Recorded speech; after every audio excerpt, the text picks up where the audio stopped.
napapansin mo na parang unti-unti umaangat yung buhay mo, unti-unti mong nabubuo yung mga pangarap mo, gumaganda yung antas ng pamumuhay mo, masaya yung relationship, harmony na nakita natin dito sa first message. Nakikita natin na harmonious yung relationship nyo sa ibang tao, mga kapiksi.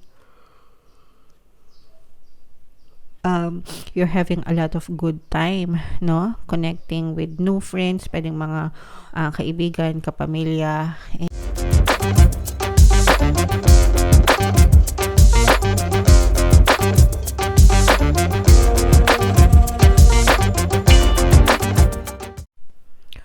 Hello guys, hello Capricorn. Welcome back to Pinoy Pixie Tarot. Ang pamagat ng ating episode for tonight is mid-month kapalaran para ngayong May 16 to 31 para sa Capricorn, Sun, Moon, Rising, Sign, and Venus. General reading lang guys. Pwedeng mag-resonate, pwedeng hindi. Combination ng positive and negative energy. Unahin natin tong deck na to guys. Tingnan natin yung mga mensahe sa inyo ng inyong mga gabay para ngayong May 16 to 30, meron tayong connection. Another message guys, we also have harmony. And another message guys, we have memory. Okay, so super nice, super ganda ng mga mensahe para sa inyo guys, no? So parang magkakatugma siya guys, no? So ibig sabihin ng connection, connected tayo sa isa't isa, connected tayo sa lahat ng tao dito sa ating paligid, sa konektado tayo sa lahat ng bagay, tao, sitwasyon, no, dito sa ating paligid, mga kapiksi. And with this harmony as well, no, parang sinasabi dito na kailangan natin magkaroon ng maganda and harmonious na relationship sa bawat isang tao, sa paligid natin, sa bawat isang sitwasyon sa paligid natin, dahil lahat tayo ay magkakakonekta, mga kapiksi, no? Kumbaga parang iisang uri tayo, guys. Pantay-pantay tayo sa lahat, tayo ay pantay-pantay sa paningin ng ating creator, mga kapiksi. So kailangan nating magkaisa, ganyan, unity, and of course palakasin yung pagkakaroon ng harmonious na, ito very important, ito harmonious na relationship sa bawat isa, because at the end of the day guys, tayo rin yung magtutulungan, tayo bawat kumbaga ang maaasahan lang natin is bawat isa sa atin. Nagets nyo ba? Sana naintindihan nyo mga kapiksi, pero importante yung pakikipagkapwa-tao and yung pag-establish ng malalim na connection sa kanila. Alright? And then we have memories, no? Parang sinasabi din guys na magtanim tayo ng mga magagandang alaala kasama yung mga tao sa paligid natin, especially yung mga mahal natin sa buhay, mga kapiksi, because dadating yung time na magkakaroon tayo ng separation from them, sa ayaw man natin at sa gusto man natin, mga kapiksi. It's either sila yung mauna or tayo yung mauna, and for a lot of reasons, no, pwedeng magkaroon ng separation, but ang may iwan sa atin is yung mga magagandang alaala guys. So make sure na nagtatanim tayo ng magagandang memories with our loved ones, Capricorn, para meron tayong magandang babalik-balikan if in case na magkahiwa-hiwalay tayo, mga kapiksi. Alright? Separation is something na hindi maiiwasan, no, mga kapiksi, because as you know, meron tayong lifespan, and sometimes meron talagang pagkakataon na pinaglalayo tayo ng tadhana.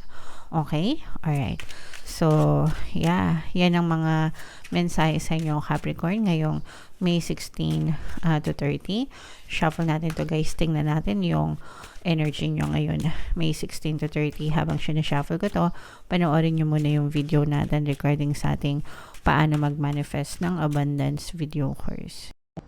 Kapiksi, sawa ka na ba sa mga struggles at hirap sa buhay mo? Masipag ka ba at masikap sa buhay ngunit hindi ka pa rin umaasenso? Ilang beses ka na bang nag-attempt magnegosyo at mag-invest pero palagi ka pa rin nalulugi? Sa pagkakataon na ito ay maaaring may subconscious beliefs ka na nagiging balakid sa iyong pag-unlad at pagyaman. Introducing, paano mag-manifest ng abundance video course.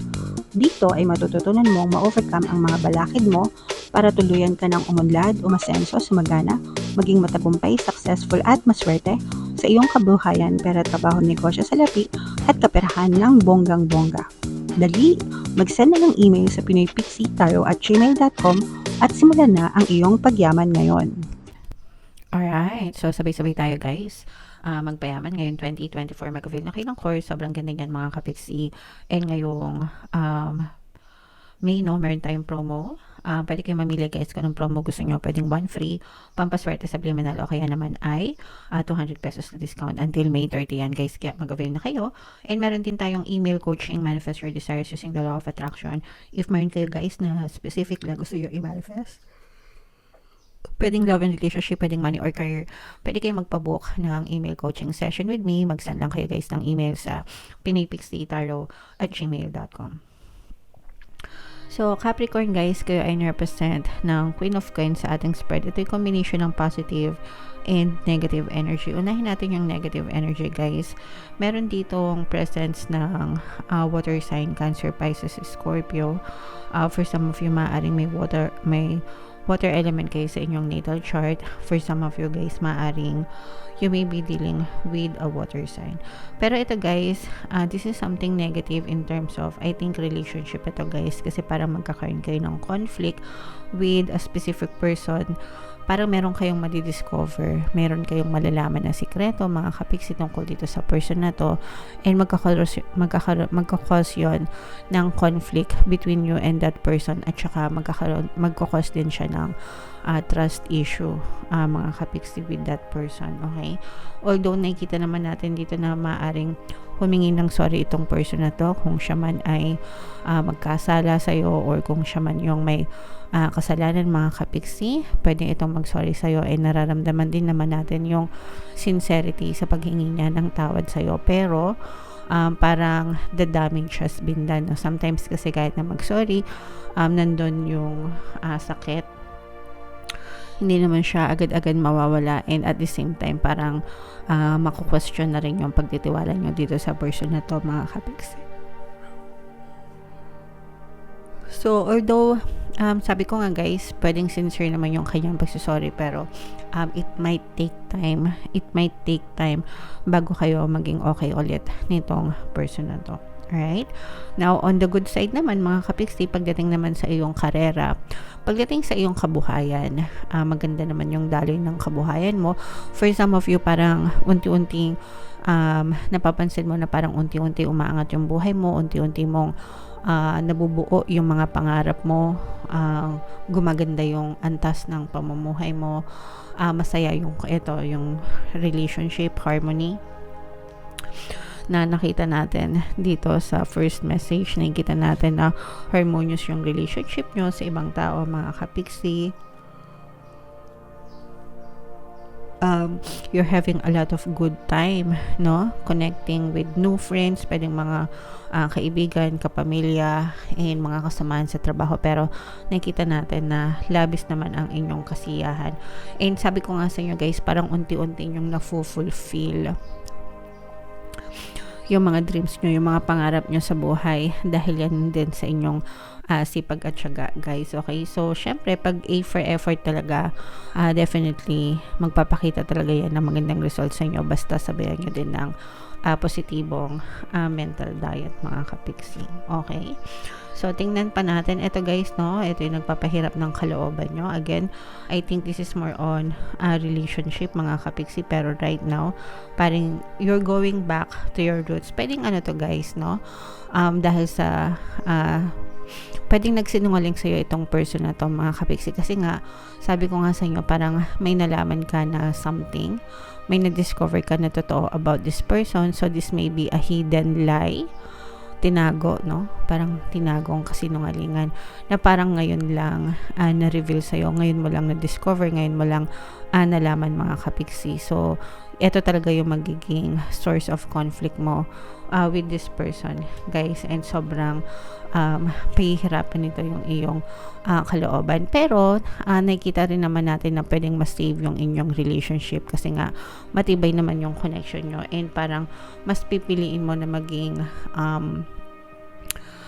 peaceful, no? Parang mas pipiliin mo yung peace, yung harmony, guys, kasi sabi ko nga sa inyo, although magkakaroon kayo ng trust issue with this person, guys, ayan, although magkakaroon kayo ng trust issue dito sa person na to, kasi parang ngayon mo lang malaman na matagal ka na pala niyang niloloko, matagal na pala siyang nagsisinungaling sa'yo, pero this person, sincere siya, nahihingi ng tawad sa'yo. Feeling ko naman talagang pinagsisisihan niya and gusto niya na ma-save yung inyong relationship, mga kapiksi, okay? So, depende sa inyo, guys. Of course, it's worth another chance, a second try, mga kapiksi, pero depende yun sa inyo, depende sa degree ng pandoloko niya or kasinungalingan niya, guys. Pero kumbaga parang give them a chance na mag-explain, okay? And then mas maganda kung mapapatawad nyo, of course, lalo na kung sincere naman sa paghingi ng sorry sa inyo. And if you forgive them, guys, hindi yun para sa inyo, hindi yun para sa kanila, kundi para sa inyo, because hindi mo deserve yung mga sugat na yan. Eto, hindi mo deserve tong mga sufferings na to, mga kapiksi, dahil sa kasalanan ginawa nila. Deserve mo ng kapayapaan, deserve mo ng peace of mind, mga kapiksi. So, wag mong ipagkait yun sa sarili mo, kasi kapag ka nagtanim ka ng galit, kapiksi, ikaw yung mahihirapan, hindi sila. Alright? Okay, so comment down below, Capricorn, if feeling mo nakaresonate ka dito sa reading na to, mga kapiksi. Sa mga nakaresonate na, especially kung meron kayo talagang pinagdadaanan na ganito, and emotional pain, pwede kayo makinig ng ating Ho'oponopono and self-love na subliminal dito sa ating channel. And if in case na gusto mo talagang humingi siya ng sorry sa'yo and hindi pa siya nagsasorry, pwede mo rin pakinggan yung pampabalisa at saka pampakonsensya subliminal, para talagang hindi siya makatulog hanggang hindi siya humihingi ng tawad sa inyo. Alright? So, ito yung mga pampaswerte subliminal natin, guys. Pakinggan nyo para makatulong sa inyo. And ito naman yung ating success stories ng paano mag-manifest ng abundance video course. Click here to subscribe, guys, and click here to join our membership program. Thank you for liking, sharing, and subscribing. And see you again next time. I love you all, guys. Have a nice day. Bye-bye.